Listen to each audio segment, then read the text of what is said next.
Jules Aldaz here with Scene and Essay Magazine, and I am here with the founder and host of Six Seat. Hi, my name is Jade Paris, founder and host of Six Seat. And I'm Lawrence Fields, host of Six Seat. All right, we're going to dive right in. Okay. I'm super excited to interview you both. And Six Seat feels more like a social experiment as well as a dinner series. So, what inspired the original idea? So I was super inspired by the idea because I came back to San Antonio from Los Angeles and was really looking to build community. I think by way of, trying out the dinner club, it turned into a social experiment because of the fact that we're curating groups of 5 strangers to dine with one of our hosts who are aware of all of our guests, and it helps us kind of bridge the connection. I think through this experiment, we've kind of learned that people are a lot more apt to connect when you have somebody who's able to facilitate and guide the conversation. I love that. And when you are guiding the conversation, take us through a typical dinner. So, a lot of the times with the dinners, we are gauging the level of nerves in some people. You see the excitement. You'll see some people that are looking around, they're looking at the menu, there's a little fiddling. So, our job is to help kind of bring them in, warm them up, feel a little more comfortable with the experience itself. Because again, it's strangers coming together. Some people are used to that. Some people, they have admitted to us they had to take something to calm them down before coming. They were this Really? close to just calling it quits before even leaving the home. And so loving seeing the transition from, oh my gosh, what did I get myself into, to just full out conversation from people we didn't expect to provide as much information. So we're greeting them, we're looking at the menu a little bit if it's not already preset, which they usually are. But the other part of it is the introductions. What I love is that they are not affiliated with what they do for work. It is what brought them here. What is something that opened them up to trying something new or reliving it in a different manner if they've already had maybe a dinner of some sort like us. And so we're going through that process of conversation just flowing, and it just feels like we're all old friends somehow in that means. And then, of course, when the food comes out, what I love is they pull out their phones or they're a little nervous. So like, can we? We're like, oh, please get the videos. Go ahead. And you see the lights, and some have their professional setup and whatnot to an extent. But it's beautiful to see that. And then everybody just starts going to town on their food. And then to see them light up. We discuss the food itself. It just feels so natural for people that have never met. And you have some folks that we may have to bring in a little bit more. Well, tell us a little bit more about. I'm not going to lie, that would be me. Right. Yeah. Right, yeah. And it is really important to kind of find those people and have them a part of it, because you have some folks that are just used to talking. Right. And then the others that are just, they're used to being kind of like a part of the crowd, but not really in front. No, we're going to bring you in front, right? Really? I like And that. again, it's just seeing them go through that progression is great. So again, we have those courses, the chef will come out, or the wait staff will explain some of the dinners and the food itself, the inspirations. And again, it's just it's an exciting experience. And so sometimes afterwards, we will kind of hang out a little bit further just to continue the good times and keep them rolling. So, when you're hosting, are you the sixth seat or okay? All right, so it's 5, and then you're the sixth. Yes, so our host will always be the 6th seat, and it's really rooted, the whole concept of 6th seat and the naming of 6th seat is very intentional. As many people do, we kind of grow up at our family's table, and there are memories that are shared, there are conversations, and we're rooted really at this kind of nucleus of a family is the table. And so when I left San Antonio when I was in high school, I missed a lot of some of the gathering at the table and being there for Thanksgivings and family moments. And so when I came back to San Antonio from LA 2 years ago, I filled that 6th seat again at my table. And I felt complete within my family unit, and I just felt like I was gaining something that I had lost that I didn't know that I was missing. And that's what we want our guests to feel like when they come to Six Seat. We want to provide them with an experience they didn't know that they needed, Right. but walk away feeling full and refreshed and inspired by this experience. And just kind of like taking something with them indelible that they can use to give them some inspiration, energy in other areas of their lives. And are you the only dinner club in San Antonio? No, we are not. So there are tons of different dinner clubs out here in San Antonio, but what I really love is that each of them are so unique. And so even at Six Seat, we have people who like to go out to dinners frequently. And because our wait list is so long, we try to funnel people through and rotate so not everybody gets second chances at Six Seat. And so we will then, at that point, direct other guests to some of the other dinner clubs out here in San Antonio, which I think is really awesome, because it kind of sets us the standard that we're not trying to hoard our guests, and we're not trying to gatekeep, and we're not trying to be the only ones. And I think that's how you build inclusive community that's supportive of everything that everybody's doing out here in the city. Yes, I agree, and especially the support. I like the fact that you say you recommend other groups and so forth. So speaking of waiting lists and the application process, so tell us when you're reviewing the application, what do you look for that you feel like, okay, this person's going to bring some energy to the table? So to give you some background on our applications, and so we break it down into 3 different parts. And so similar to what Lawrence was saying, we don't want to make all the emphasis or put all the emphasis on what you do for work. We really want to get to know who our guests are, what they like to eat, what type of dining experiences they gravitate towards, and ultimately, what do you like to speak about? From there, we develop some archetypes that we use. And so when we're looking for people, we also have a free text section where we can just allow our guests to tell us whatever they want to tell us.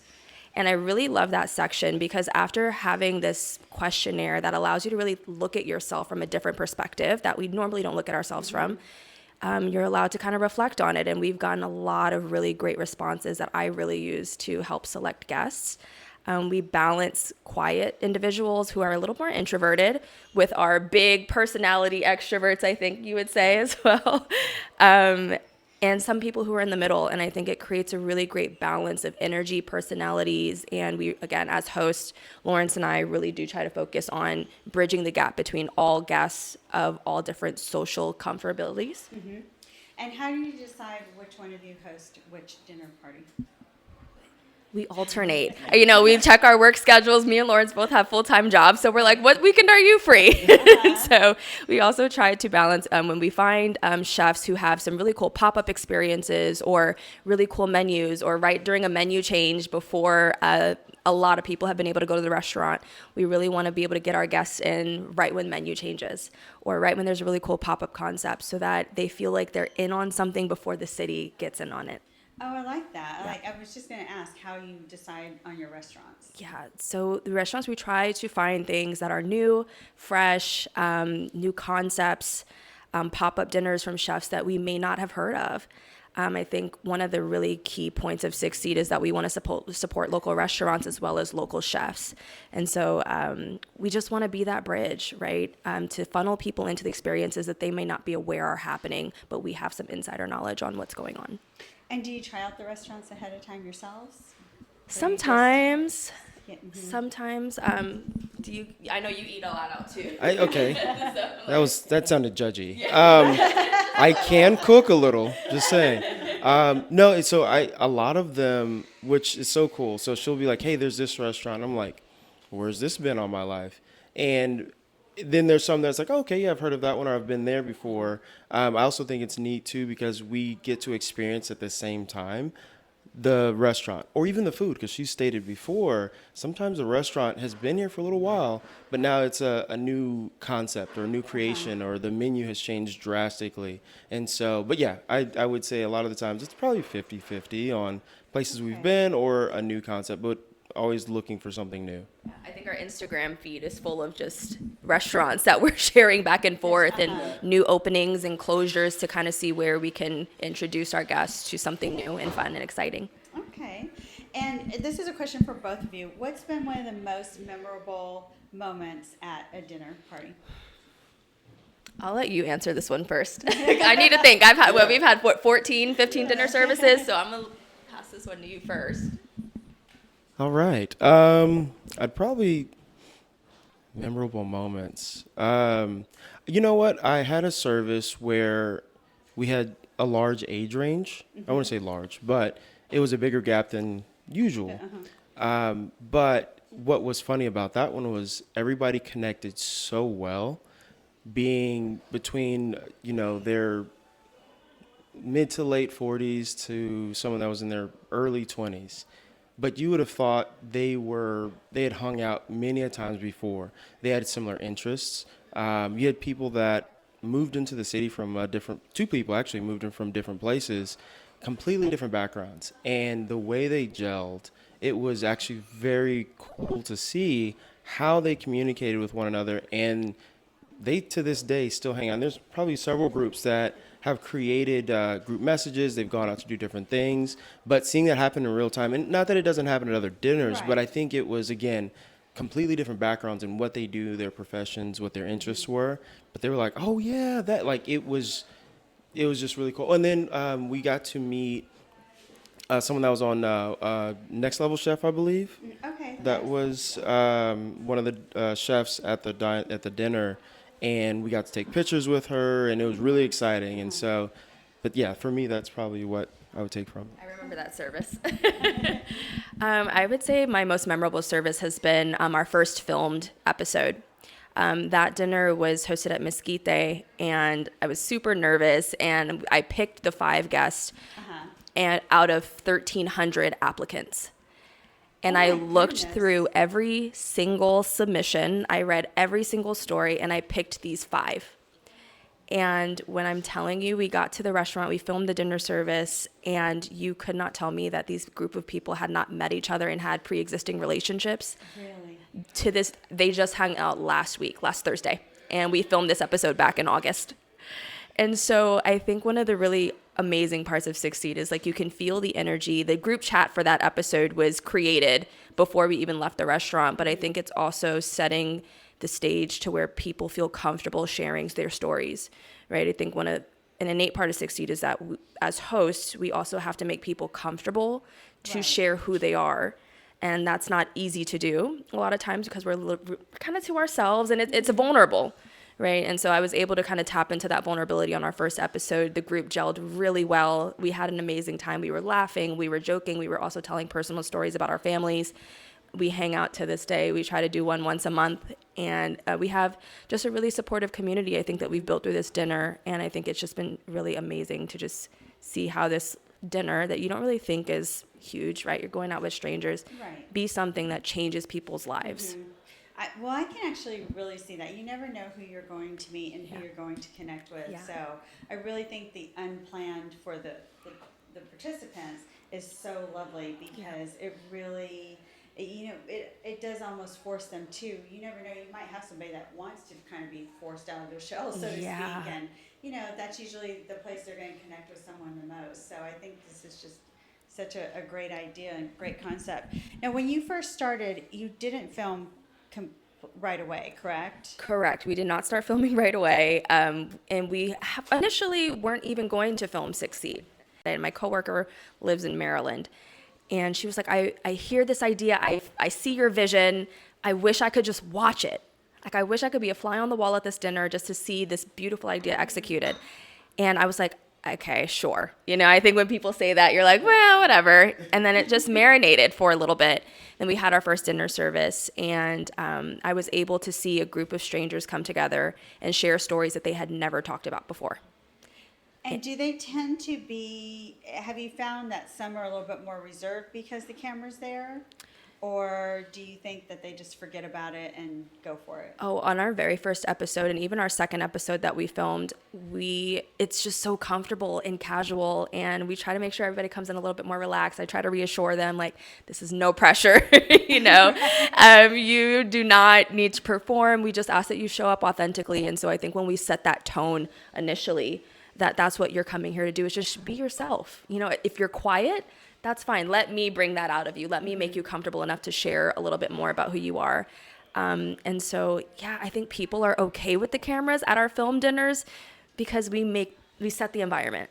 Right. Yeah. Right. And they know ahead of time Yeah, and then they know ahead of time whether it's filmed. So our standard dinners, our standard dinners are not filmed. So you can show up, don't have to worry about a camera in your face, and it's only the filmed episodes which people are aware that we're filming beforehand. Okay. Good. Okay. Who would you say is the ideal 6-seat guest? I would say that the ideal 6-seat guest is somebody who's willing to push the boundaries on what they're comfortable with, looking to try something new, and ultimately change their perspective on the city, our culinary scene, and the people in the city. I think sometimes if you're a local to San Antonio, we have this preconceived notion that these are the people that occupy the city and this is all that there is to do. And sometimes it takes a perspective shift in looking at something through a different lens, which could be that 6-seat way, right? To show people that, it's different. So I would just say somebody that's willing to kind of push the boundaries and step outside their comfort zone. Have anything to add? That was it. I was like, Ditto. Right. It's an excellent answer. Do you feel that 6-seat is more entertainment, community building, or something deeper, or all of the above?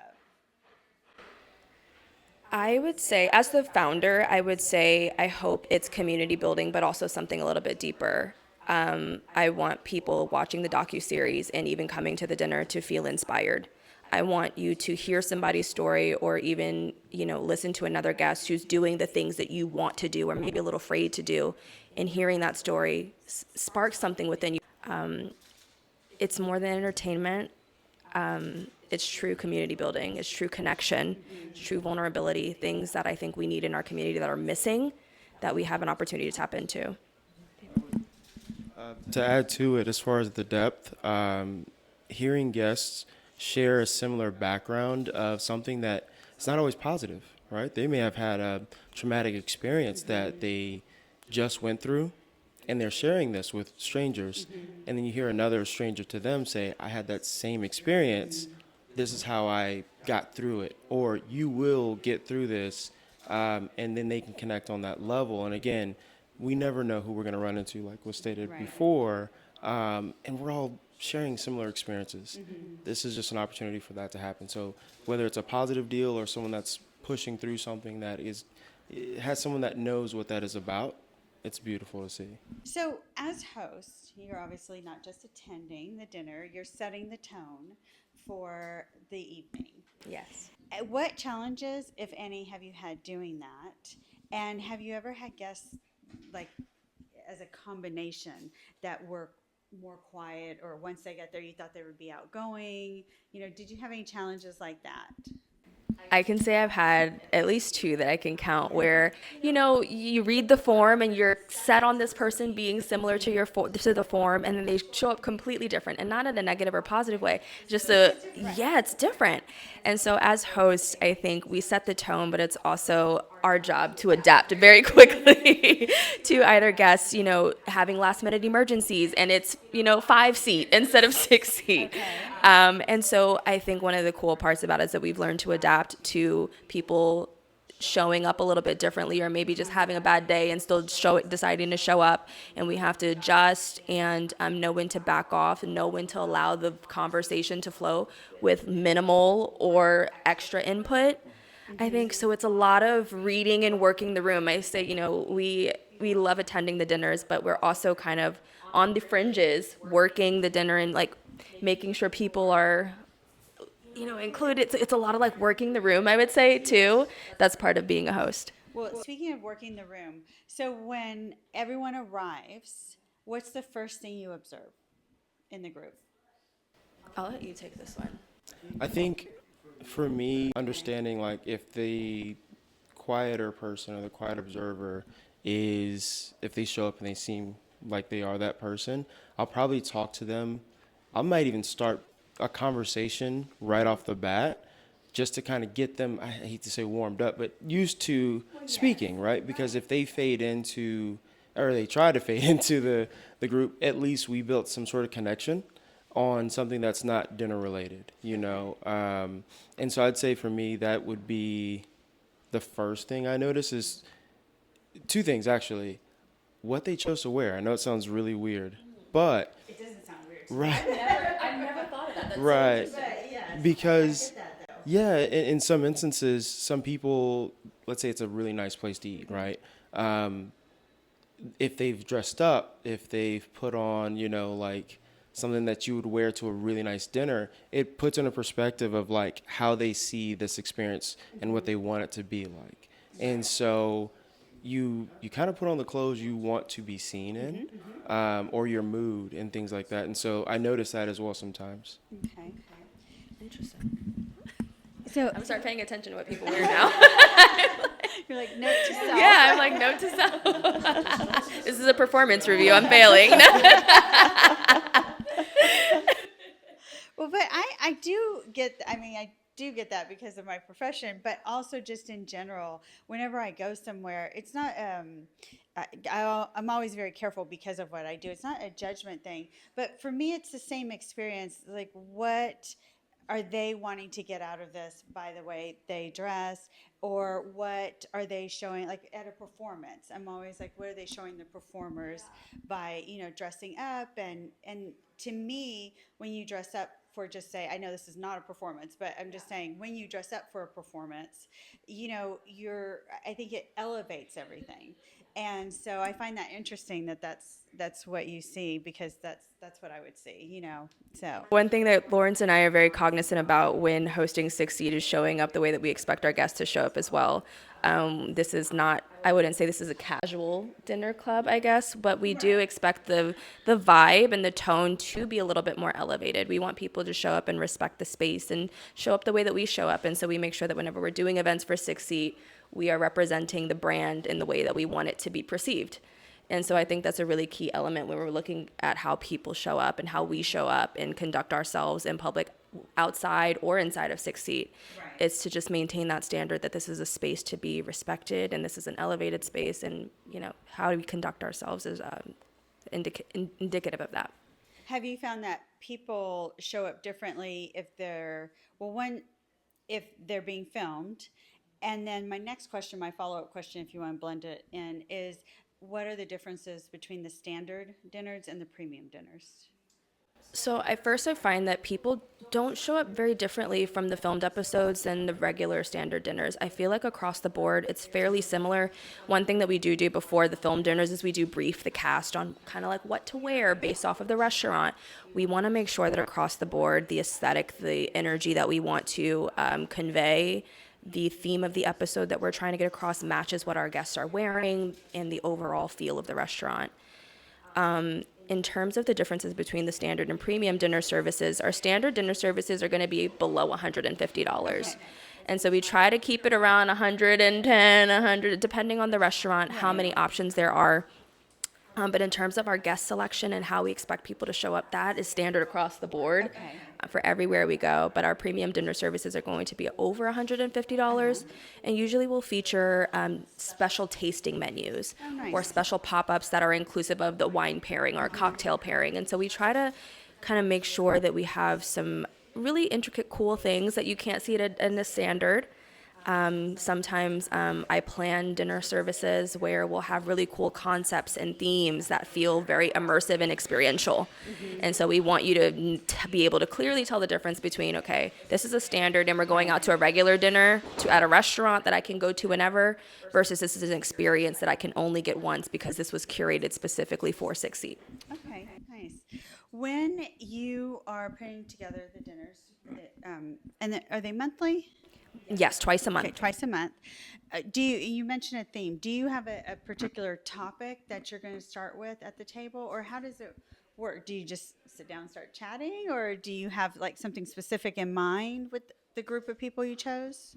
So for our standard dinner services, we have curated seating charts, and we also have curated conversation cards that are selected specifically for each guest based off of their submission form. So if I have somebody that's a little more introverted, I'll make sure to include a conversation that allows them to tell a story about who they are so that it gets them talking about something.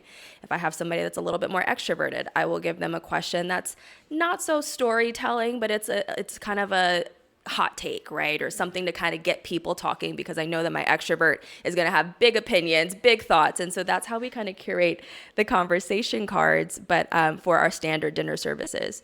Now, 9 times out of 10, and I don't know how many services you've had where they do not use the conversation cards, but and I want to say in about 90% of my dinner services, our guests have not used their conversation cards at all because the conversation just flows so naturally, which I never could have expected.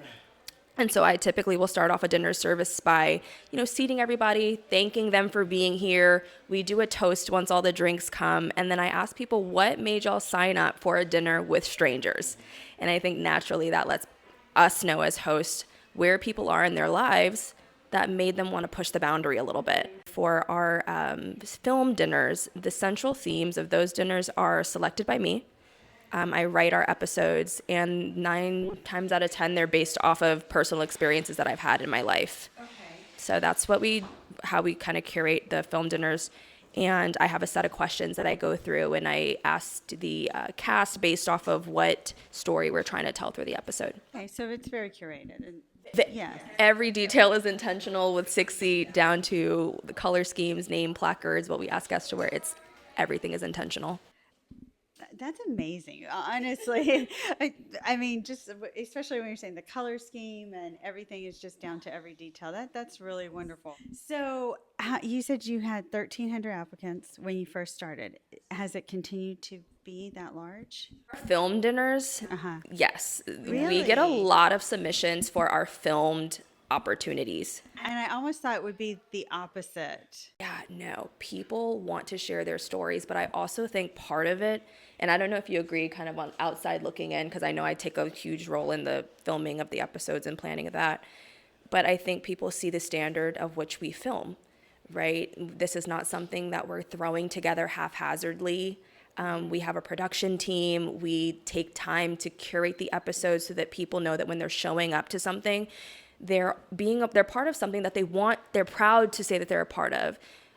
We try to tell people stories with tact and care, and they know that they're stepping into something like that. The production quality is going to be there. The storytelling is going to be there because that's what we invest in for the episode. So people want to be part of the filmed episodes. We never struggle with that.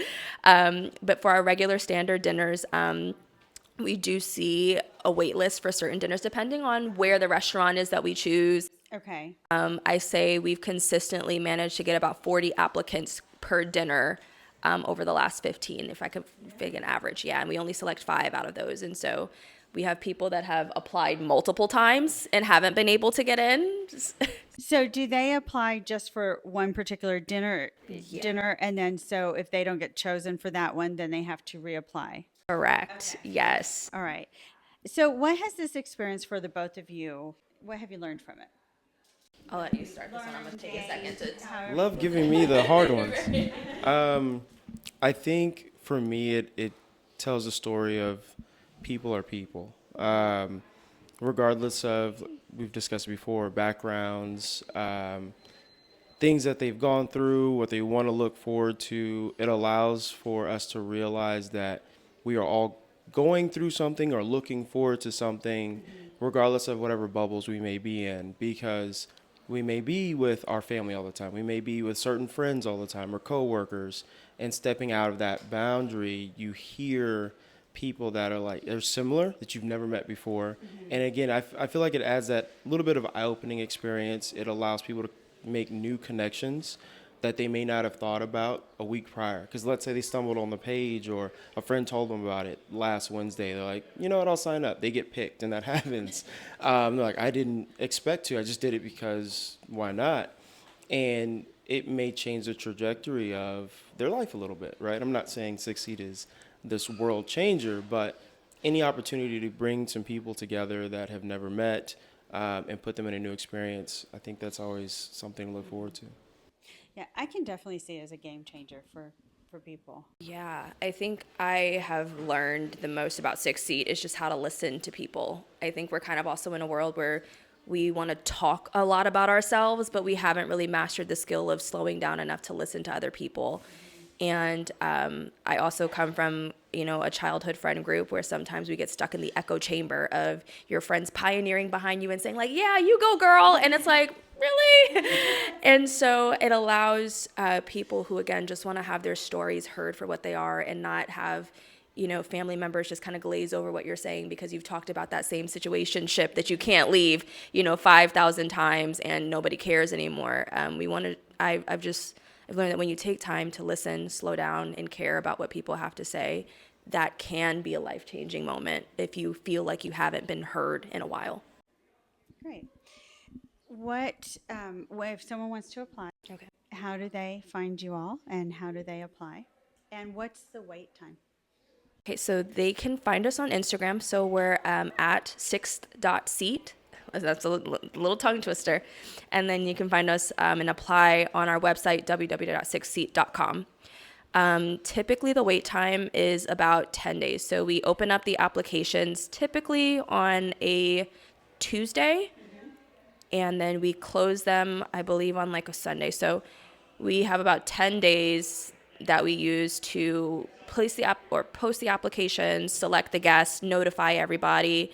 And then, I would say like a 10-day turnaround time, depending on when you apply. If anybody's curious about joining Six Seat and wants to see what the experience is like for themselves without participating, if you want to dip your toe in the water without jumping all the way off the ledge, yeah, I'm like, just watch an episode. Our first episode was called The Table Remembers, and it's about how socioeconomic status changes the way that we eat over time. And it's a conversation with these group of strangers, again, that gives you a bit of an idea of what it's like to attend a Six Seat dinner, what type of people that we have at Six Seat, the diversity and inclusion that we hope to achieve at Six Seat, and just the connections that can be built there. And again, if you watch the first episode, that group of people that I was talking about having the group chat form before we left the restaurant and how we're still friends to this day, that's the group. And so you just get a good idea of it. And so I hope that's the thing that makes you want to be part of this community that we're building. Where can they watch it? So you can watch our first episode on YouTube. Our YouTube channel is at Six Seat. And yeah, we have our episode, our trailer on there, and episode 2 will be on there very soon. Definitely be watching. And real quick, okay, what's been your favorite topic? Oh man, your favorite dinner topic? One of my favorite dinner topics, I think, was our episode 2. So it was called Breaking the Plate. We filmed at Isidore right after they got their Michelin star and Michelin Green. And that episode was a chef's only episode. We talked a lot about the grit, resilience, and perseverance required to maintain and build a legacy in the culinary industry, with so many changes to how food is being prepared on social media and how everybody is a chef nowadays. I think it's really interesting to hear this perspective from chefs, new, old. We had a 16-year-old on this episode who was a chef out here in San Antonio. I mean, our youngest applicant on one of our first episode was 12 years old. Really? I was getting DMs from 12-year-olds, 14-year-olds who wanted to be on our episode. Challenged my perspective in the fact that a lot of times we think kids don't have anything to contribute to a space like this or a conversation because you're a kid. You have what lived experience do you have to come to a dinner like this where, you're with a bunch of adults, right? And one of the applicants put that they wanted to be part of an episode because they wanted to talk about how their food addiction changed their lives after experiencing multiple deaths in their family. And another woman who had multiple heart surgeries, and she wanted to talk about just how she's had to navigate through that difficulty and inspire people through telling her story. And so that Chef's Only episode kind of tapped into that. And I was able to see how the 16-year-old chef, Jade, was able to shape the conversation by his lived experiences and even showing how, as a younger person, how they see the world in relation to how we see the world. And so it changed my perspective in a lot of ways of how I see my journey. It inspired me to continue sharing my story because without knowing it, we're shaping the younger generation of children who are out here trying to push forward and accomplish their goals. Right. So it was really awesome. That was a really great topic for me and great episode, but I want to know yours because I'm like, you've had sports on. Thank you. There's probably 2 that come to mind. There was an individual whose whole life had kind of changed or is in the process of changing because of a loss. And it wasn't that long ago. And I think seeing the table kind of come together and support, whether they had one or not, or finding out, I think it was really neat too, because they were helping them find who they were in that journey, because all their life was with this individual, or at least the majority. And just finding those points of who they were and the things that they might like or get into, and again, the support. And then again, one of the people there was also a counselor for a different age group, but it was just having that all happen at one time, and the experience that they were going through was amazing. Right.